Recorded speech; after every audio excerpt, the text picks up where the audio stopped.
ada yang sudah dimanfaatkan, ada yang belum. Nah, itu yang kita cermati bagaimana caranya agar aset ini bisa menghasilkan PAD untuk Jawa Timur. Tahun 2025 ini berlaku Undang-Undang HKPD, Keuangan Pemerintah Pusat dan Daerah, yang di dalamnya diantaranya mengatur tentang option pajak kendaraan bermotor.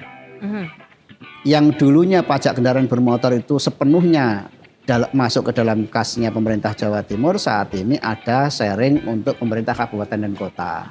Total penurunan kita tahun ini kurang lebih di angka 4,2 triliun. Nilainya dari pajak kendaraan bermotor option pajak itu kurang lebih 4,2 triliun. Itu yang akan terkurangi dari PAD Jawa Timur dari pajak kendaraan bermotor. Ya kawan, kita berjumpa lagi dalam podcast Suara Surabaya. Nah, sebelumnya saya ingin memberikan informasi sedikit untuk kawan semuanya. Dan kita tahu kalau di setiap sudut Jawa Timur ini tersebar aset-aset milik pemerintah daerah, baik dalam bentuk tanah kosong ataupun juga beberapa gedung yang tidak terpakai. Nah, yang jadi pertanyaan adalah kenapa aset-aset ini belum sepenuhnya dimanfaatkan untuk kepentingan masyarakat? Dan bagaimana peran dari DPRD Provinsi Jawa Timur dalam memastikan apakah aset-aset ini bisa menjadi sumber pemasukan yang produktif bagi daerah. Nah, kesempatan hari ini dari pertanyaan-pertanyaan ini kita akan tanyakan langsung dalam podcast kita bersama saya Wismanti dengan Bapak Hartono. Selaku anggota Komisi C DPRD Jawa Timur dari Dapil 9. Pak Hartono, apa kabar? Alhamdulillah sehat. Aduh, terima kasih. Ini tadi berangkat dari Dapilnya begitu, Pak? Enggak, dari dari rumah. Kediaman ya? Iya. Arek Darjo sekarang? Arek Darjo. Penyebutannya begitu ya? Oke, silakan dijelaskan Mbak, jenis aset potensial yang ada di Jawa Timur yang selama ini kurang dimanfaatkan itu yang seperti apa? Sebenarnya secara umum hampir merata ya, baik berupa gedung dan bangunan, kemudian aset tanah maupun aset-aset yang lainnya, bangunan dalam proses sebagainya, itu merata. Ada yang sudah dimanfaatkan, ada yang belum. Nah, itu yang kita cermati bagaimana caranya agar aset ini bisa menghasilkan PAD untuk Jawa Timur. Nah, kenapa kok kita Komisi C saat ini berupaya untuk mengejar masalah aset itu kan gini. Tahun 2025 ini berlaku Undang-Undang HKPD, Keuangan Pemerintah Pusat dan Daerah, yang di dalamnya diantaranya mengatur tentang option pajak kendaraan bermotor. Yang dulunya pajak kendaraan bermotor itu sepenuhnya masuk ke dalam kasnya pemerintah Jawa Timur, saat ini ada sharing untuk pemerintah kabupaten dan kota. Dan itu nilainya nggak main-main. Total penurunan kita tahun ini kurang lebih di angka 4,2 triliun. Nilainya dari pajak kendaraan bermotor option pajak itu kurang lebih 4,2 triliun. Itu yang akan terkurangi dari PAD Jawa Timur dari pajak kendaraan bermotor. Nah, itu kalau kita biarkan tentu akan mengganggu pembangunan di Jawa Timur. APBD kita berkurang. Ya, karena itu kita mencoba menggali potensi-potensi yang lain. Potensi di Jawa Timur selain dari pajak kendaraan bermotor itu diantaranya ada BUMD. Kita punya BUMD yang lumayan banyak. Kemudian juga kita punya BLUD.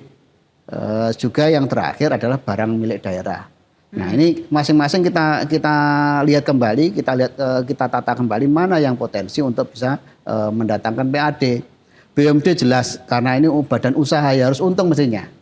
Kita evaluasi satu persatu mana kira-kira yang bisa meningkatkan PAD-nya. Kemudian BLUD memang kalau untuk mendatangkan pendapatan mungkin akan berat karena masih fokus pada pelayanan. Tetapi setidaknya bisa mengurangi beban.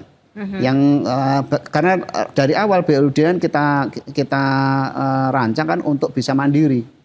Nah, sekarang tidak bisa menghasilkan, minimal jangan menambah beban lagi dalam APBD, kan itu targetnya. Sedangkan yang terakhir barang milik daerah ini yang luar biasa. Barang milik daerah aset Pemprov Jawa Timur itu secara nilai itu lebih dari 50 triliun, hampir 60 triliun.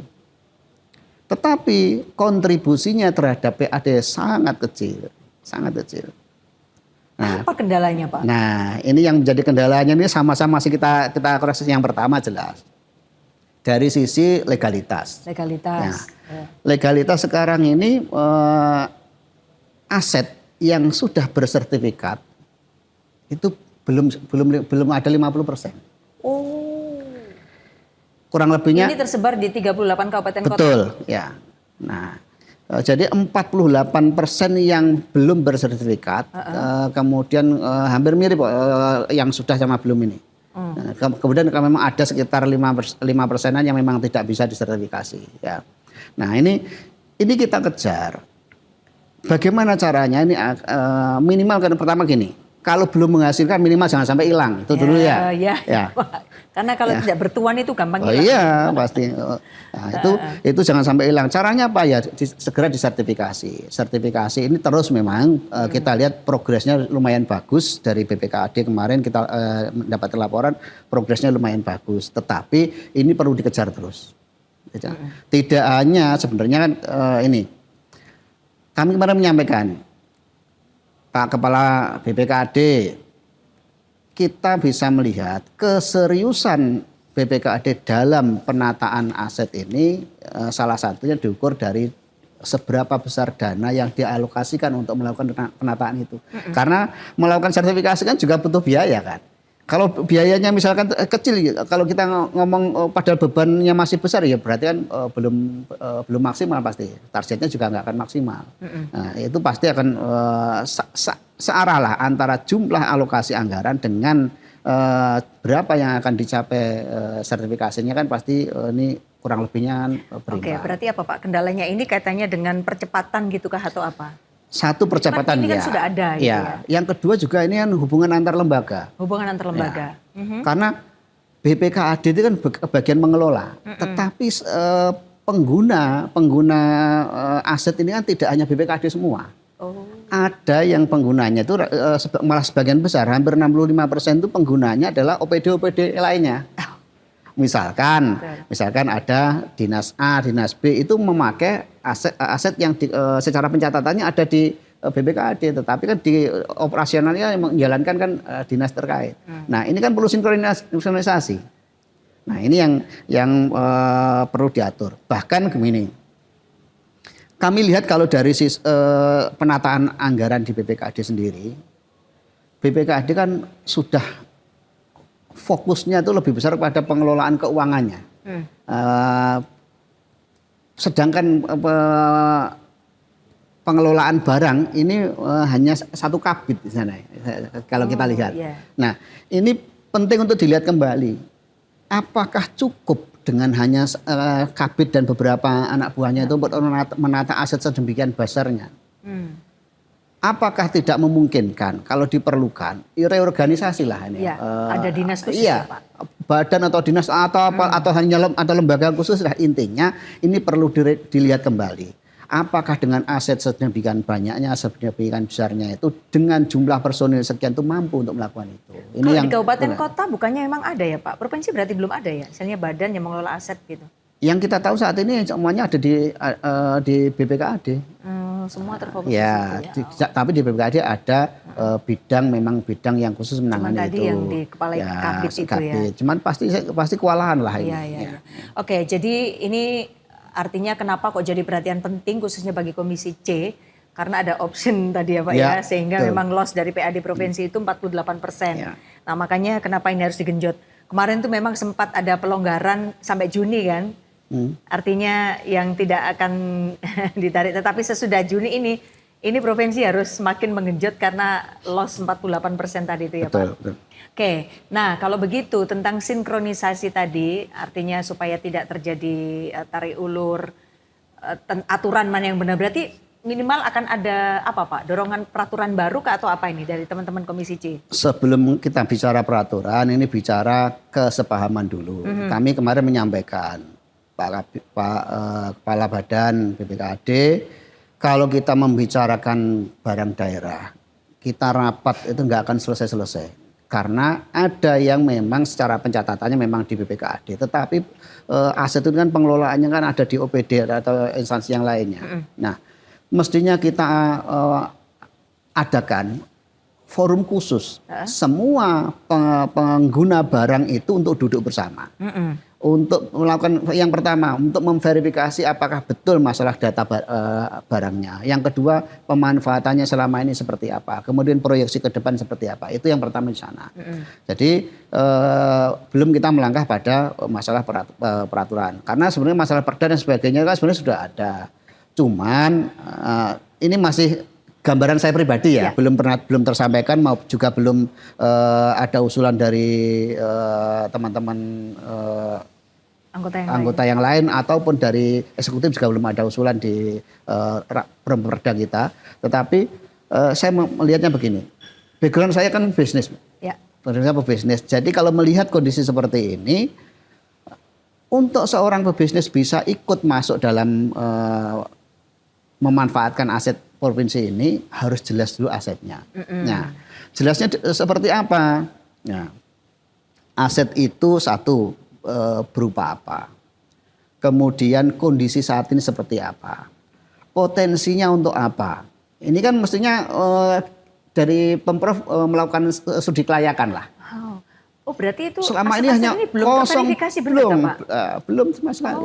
Kalau ada ide-ide. Tapi kita tidak tahu di situ bentuknya seperti apa, kemudian dia layaknya dipakai untuk apa, itu belum ada. Nah, jadi selain satu masalah penataan legalisasi tadi, yang kedua kita mendorong untuk melakukan studi kelayakan. Di sana itu di aset itu kira-kira bisa dimanfaatkan untuk apa. Nah, kemudian pampang dengan jelas itu semua aset itu pampang di dalam database kan BPKAD itu punya sistem namanya siap sewa. Di websitenya ada itu. Itu ditampilkan beberapa aset yang bisa disewakan.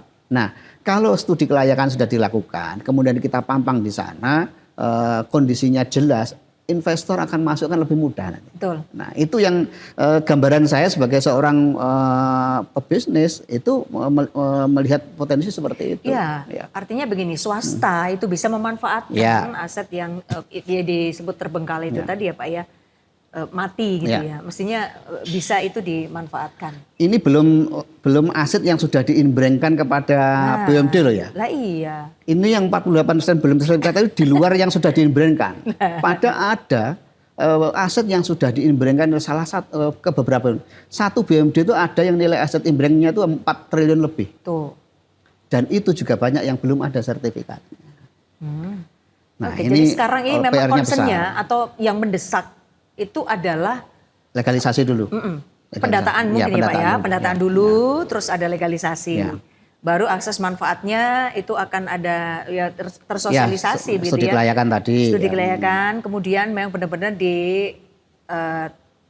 kayak dipromokan begitu ya. Mana yang bisa dimanfaatkan sehingga punya nilai ekonomi. Betul. Nah, yang terakhir, kalau memang nanti diperlukan, mungkin perda atau peraturan yang lebih mendukung ke sana itu bagaimana fleksibilitas untuk pemanfaatan ini oleh pihak lain. Ini kayaknya perlu, tapi belum ada usulan ke sana. Aturan lah, entah bentuknya nanti perda atau apa. Fleksibilitas untuk pemanfaatan itu perlu Iya Pak, supaya tidak ada jebakan korupsi, kan, peluang korupsi. Betul. Karena gitu ini kan urusan itu kan juga sangat rawan. Iya. Karena itu perlu aturan yang bisa menaungi kalau memang itu bisa dimanfaatkan oleh pihak lain. Gitu. Oke Pak, itu nanti kalau misalnya termaksimalkan kira-kira apakah nilainya itu sampai seberapa Pak yang bisa? Jadi saya sampaikan gitu ya. Saat ini nilai PAD dari aset ini kan belum ada 1% kayaknya. Belum ada 1% dari PAD kita. Tetapi harapan kita masalah aset kan tidak hanya sekedar masalah PAD kan ya. Tapi bagaimana ini nggak hilang. Kalau kita lihat dari nilai aja lah. Kita punya aset 58T ya. Hampir 60T ya. Anggap aja 10%-nya aja menghasilkan, kan sudah lumayan. Iya, betul.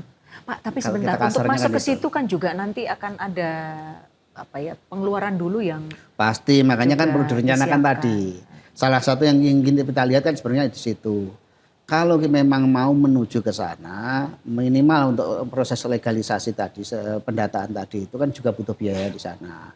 Itu kita bisa melihat nanti di anggaran yang dialokasikan tahun ini itu berapa. Itu saya lihat memang sudah ada, tetapi tidak bisa maksimal. Karena memang butuh proses ini. Bertahap ya Pak ya? Bertahap. Apalagi tadi saya sampaikan tadi, ini hanya diurusi oleh satu bidang saja. Nah ini nanti perlu dilihat kembali, itu akan saya yakin kalau nanti semua pengguna aset ini duduk bersama, kita diskusikan akan muncul kebutuhan untuk sepertinya perlu ada lembaga khusus ya. Ini berarti Pak Hartono harus gercep ini, gercepnya ini tidak hanya masalah bicara mengajak rapat, mungkin juga di luar jam kerja harusnya Pak. Kayaknya loh. Kalau karena saya nanti pribadi, kalau dikejar apalagi misalnya butuh biayanya, oh ini year on year, waduh berarti tahun ini sampai pada berapa persen, kemudian tahun depan. Ya jadi kan harus ada targetnya Pak, misal ini harus berapa lama gitu, adakah tahapan itu yang sudah ada dalam kalau saya lihat Pak Hartono? Dari pelaporan BPKAD selama ini mereka punya proyeksi 2025 sampai 2030 itu dia sudah punya proyeksi. Cuman apakah itu bisa terrealisasi atau tidak kita belum tahu karena lagi-lagi proses itu kan butuh biaya. Ya, nah, ini nanti yang kita lihat ke sana. Tapi untuk bisa memproses itu menjadi lebih mudah. Tadi kalau kita duduk bersama, itu aku yakin akan banyak hal yang selama ini jadi hal sulit itu bisa terurai di sana. Kita harapkan di sana, kami di Komisi C itu siap kita di luar tugas-tugas resmi rapat dengan kita diundang untuk diskusi, kita oke saja siap. Tapi BPKAD selama ini gimana Pak untuk responnya sendiri terkait dengan ini? Alhamdulillah bagus, ya, secara respon bagus. Cuman ya itu tadi saya memaklumi. Karena yang ngurus ini hanya satu bidang, ya pasti kewalahan untuk menata ini. Mereka masih fokus pada penataan anggaran, sisi keuangannya.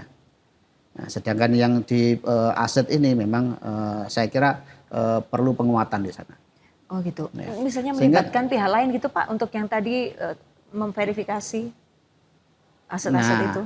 Kan pasti ya melakukan verifikasi itu kan pasti ujungnya nanti kan melibatkan lembaga lain ya. Tetapi kan sebelum ke sana kan perlu dikunjungi, perlu identifikasi sebelum kita bicara itu kan pasti dari internal dulu pasti kan. Padahal sekarang kita mengunjungi kan perjalanan dinas. Sekarang perjalanan dinas lagi dipotong. Ada efisiensi. Pasti terus kalau mengadakan perjalanan di luar dinas itu nggak boleh ya Pak? Ya boleh-boleh saja. Yang penting yang bersangkutan yang ditugaskan itu bersedia. Oh ini. Tapi kalau Pak Hartono bersedia ya? Oh oke saja, saya siap. Pak, aset itu maaf ini dari 38 kabupaten kota itu terbanyak ada di mana? Kalau mungkin yang sudah diketahui oleh teman-teman Komisi C. Saya secara rincinya kurang tahu. Saya kemarin ada datanya secara kuantitinya di kabupaten ini berapa ada, cuman saya enggak apa. Surabaya ada nggak Pak? Oh banyak. Banyak ya Surabaya. Misal apa? Lahan kosong, Gedung bekas ada, lahan kosong juga ada. Nah, ini yang nanti karena kalau tadi seperti Mbak bilang, kalau misalnya ini tidak segera ada legalitasnya itu kan tiba-tiba terus loh kok jadi milik orang lain, loh kok jadi fungsinya jadi berubah, itu kan juga lebih sulit gitu kan. Ya resikonya akan semakin tinggi karena potensi itu sangat besar. Ketika kita ada aset kemudian tidak jelas secara bentuk legalnya, pasti potensi untuk hilang. Tidak hanya hilang serobot orang lain, kan juga bisa jadi nanti ada oknum tertentu yang bisa memanfaatkan kondisi tersebut. Cuman masyarakat juga harus diketahui ketika mau mengarah ke situ juga dibutuhkan tadi ya Pak, kos. Oh iya, betul. Makanya kan kadang masyarakat juga bilang, salah ya nggak di. Nah makanya kan gini, yang gitu, sudah Pak. Clear sudah bersertifikat kan kurang lebih 48% juga. Nah itu yang memang sudah bisa dikejar potensinya, itu yang kita maksimalkan dulu. Nanti hasilnya dari situ kan bisa membiayai yang lainnya kan gitu. Nah, jadi kalau kita sementara yang ada ini harus dioptimalkan dulu. Ini yang harus kita maksimalkan. Caranya bagaimana? Itu tadi saya sampaikan. Yang sudah jelas sertifikasinya, lakukan studi kelayakan di sana. Sajikan entah fotonya atau apa, potensinya apa yang ada di sana. itu pampang dengan clear ada di websitenya Siap Sewa misalkan. Iya. Nah, supaya orang yang melihat data itu bisa punya gambaran. Oh, saya pengen bisnis misalkan membuka kafe. Mudah Ini itu, yang Pak. cocok ada Lewat di mana. marketplace kan Nah, lebih cepet itu. itu harapan kita di situ. Yang selama ini kalau mungkin pemirsa lihat ya, bahwa di Siap Sewa itu kondisinya cuma nggak jelas, cuma gambar foto rumah misalkan. Tapi nggak jelas ini potensinya apa, sekitarnya ada apa. Ini kan nggak ada. Kalau orang mau berbisnis kan pasti melihat kondisi. Oh, ini jarak dari rumah sakit ada berapa lama, jarak ke tempat keramaian berapa, kondisi infrastrukturnya bagaimana. Ini kan seperti ini harus diperjelas ini. Nah, supaya orang yang pengen menyewa itu juga enak. Nggak harus kita datang dulu tanya-tanya, tapi kan kita lihat dulu kalau memang menarik, ada ketertarikan, datang baru ke dinas kan. Tapi ini sudah jadi sebuah kesepakatan nggak Pak di Komisi C, terus kemudian nanti dibawa ke forum Komisi C yang jelas dalam pertemuan kemarin itu tadi saya sampaikan, mengharapkan ada forum khusus semua pengguna barang itu untuk duduk bersama, membahas lebih detail semua aset yang saat ini dikelola mereka. Biar nanti jelas ini arahnya mau dibawa kemana. Oke, terus kelanjutannya kapan lagi gitu Pak? Ya, termasuk saya sampaikan aset yang ada di BUMD itu banyak yang aset tidak menghasilkan sesuatu, justru membebani. Karena apa? Aset yang diimbringkan ke BUMD itu tidak bisa dipakai jaminan hutang, jaminan ke bank itu tidak bisa. Padahal adanya aset itu kalau nggak ada uang untuk membangun ya nggak menghasilkan apa-apa, malah biaya untuk pajak dan sebagainya, maintenance dan sebagainya. Itu banyak teman-teman BUMD sendiri menjerit sebenarnya itu. Terus untuk apa aset yang diberikan ke kita? Dipakai jaminan nggak bisa, dimanfaatkan kita nggak ada dana operasionalnya. Wah. Nah ini kemarin saya usulkan begini, Pak tolong ini dikaji. Apakah memungkinkan aset yang sudah diimbringkan kepada BUMD ini ditarik kembali ke provinsi, kemudian oleh provinsi entah dijual, entah diapakan, diolah, sehingga nanti kalau dikembalikan kepada BUMD itu berupa cash atau sehingga BUMD bisa bergerak. Ini kan, tapi kan ini belum ada aturannya untuk itu. Saya sendiri belum tahu, minta apakah itu memungkinkan. Kalau memungkinkan, saya yakin banyak yang mau BUMD kita, karena mereka menerima aset yang mati, nggak bisa diapa-apain. Tadi saya cerita, ada BUMD yang menerima aset inbringnya itu lebih dari 4T. Sayang sekali. Ya. Tapi tidak bisa diapa-apakan asetnya. Oh, bahkan sampai barangkali mengeluarkan pergub pun tidak bisa ya Pak? Nah, itu yang saya minta dikaji oleh mereka. Apakah ada dasar hukumnya yang sudah ada, apakah memang kalau memang belum ada, apakah memungkinkan dibuatkan peraturan baru? Entah perda atau pergub. Kan bisa kalau kebetulan di DPRD Jawa Timur selain di Komisi C saya juga ada di Bapemperda, Badan Pembentukan Perda. Jadi tahun ini usulan dari perda yang mau dibangun apa saja kita tahu dan ini belum ada berkaitan dengan ini. Pak, balik lagi tadi yang sesudah ketemuan dengan Komisi C kemudian memutuskan agar ada pembicaraan lebih lanjut begitu, kapan Pak? Belum ada agenda. Oh, masih belum ada agenda. Kemarin masih kita sampaikan pada saat pertemuan KUA PPAS kemarin kepada pimpinan BPKAD. Nah, tapi belum ada pembicaraan lebih lanjut. Tapi artinya gini, pemahaman itu kan memang harus lebih dulu ya Pak? Iya. Tapi mereka memahami ya memang itu. Betul, memang mereka harusnya begitu. Minimal itu kan sudah selangkah gitu. Ya. Jadi tinggal mereka pun menyadari bahwa salah satu kesulitannya itu dia adalah melakukan analisa kondisi existingnya. Karena yang penguasaannya bukan pada BPOD tapi oleh OPD yang lain. Nah, kalau OPD yang lain ini kemudian duduk bersama dengan BPKAD kan enak nanti. Kan sudah sepaham gitu. Oke, yang tadi misal dari aset baik barang dan yang lainnya itu Pak, yang belum tertata tadi itu, di dapil dari Anda melihat juga ada nggak Pak? Di Ngawi dan sekitarnya? Ada, di Ngawi. Berupa apa Pak? Di Ngawi kayaknya lahan. Lahan? Ya, yang saya Sementara tahu. itu apa manfaatnya? Yang sudah termanfaatkan atau enggak maksud saya?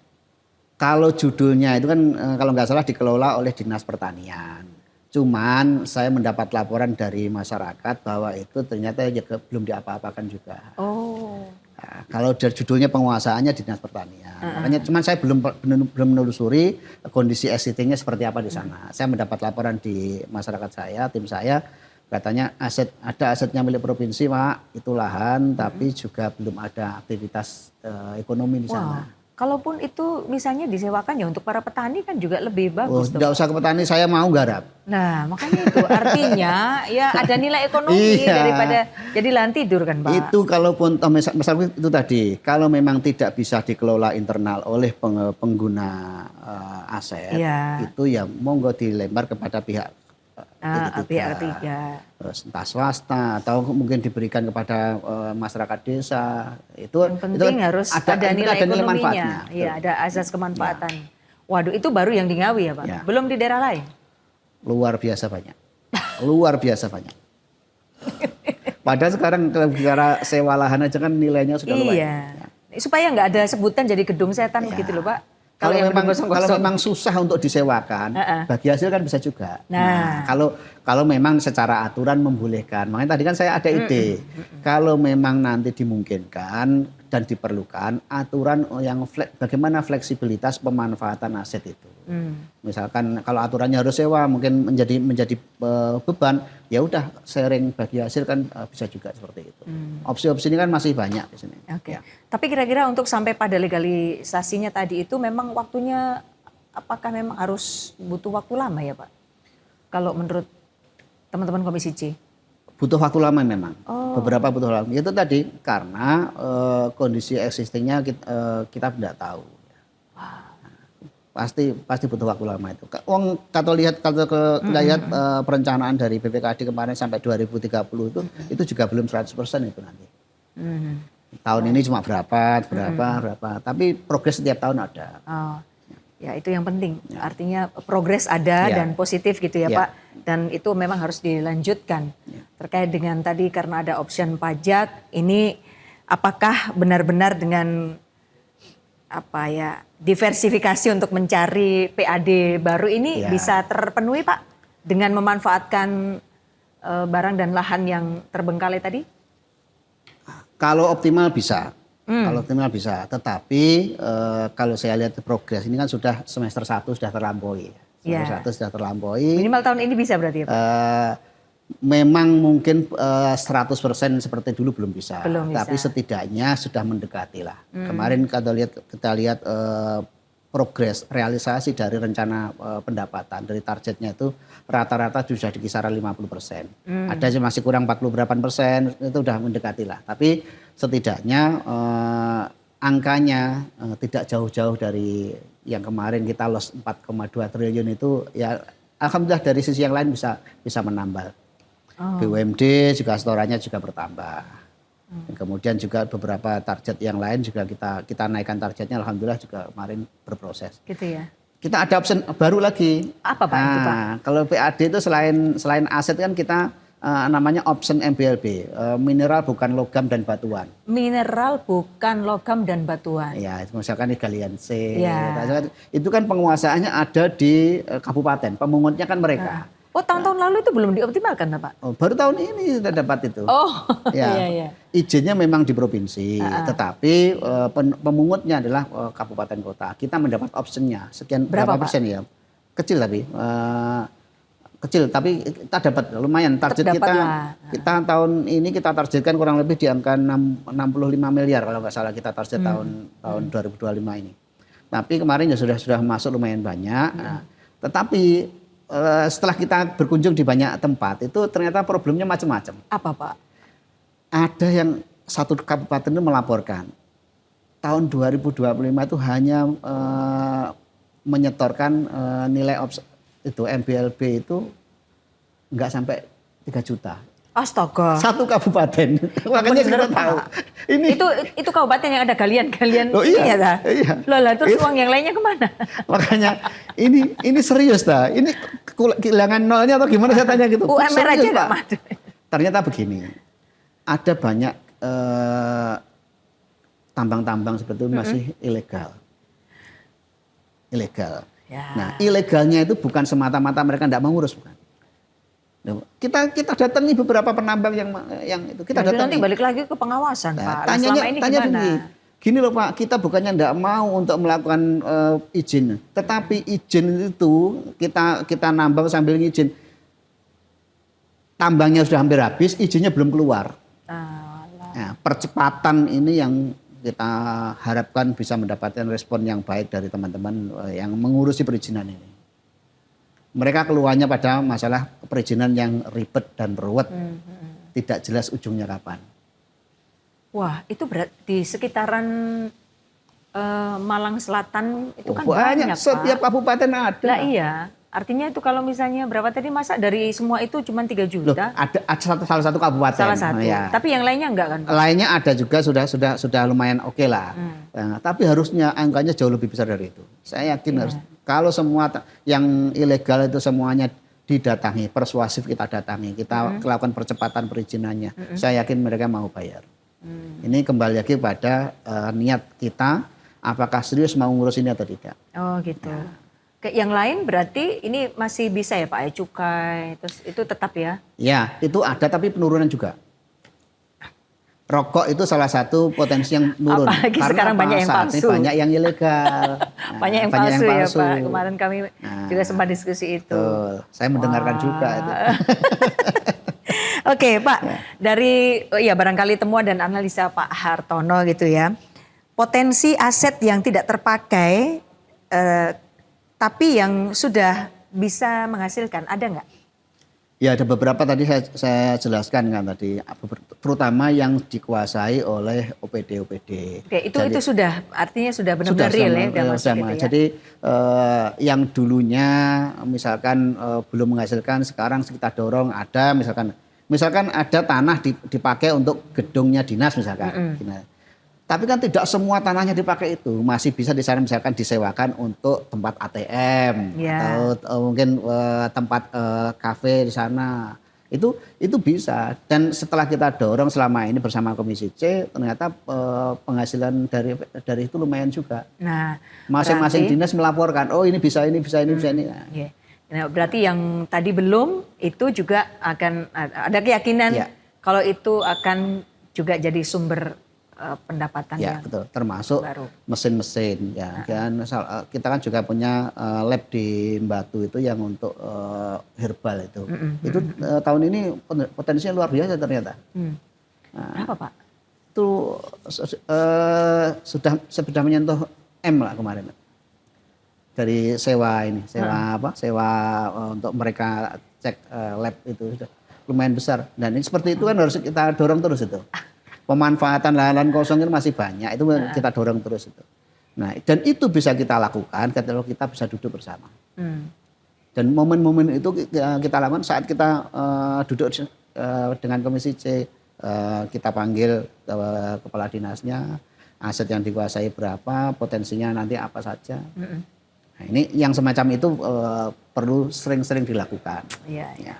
Oke, Pak, terakhir nih, gimana harapan Pak Hartono selaku Komisi C gitu ya terhadap pemerintah provinsi, kemudian juga rekanan maupun juga masyarakat yang di daerah di mana di situ ada aset-asetnya Pemprov gitu ya, yang belum terpakai dan bisa digunakan maksimal.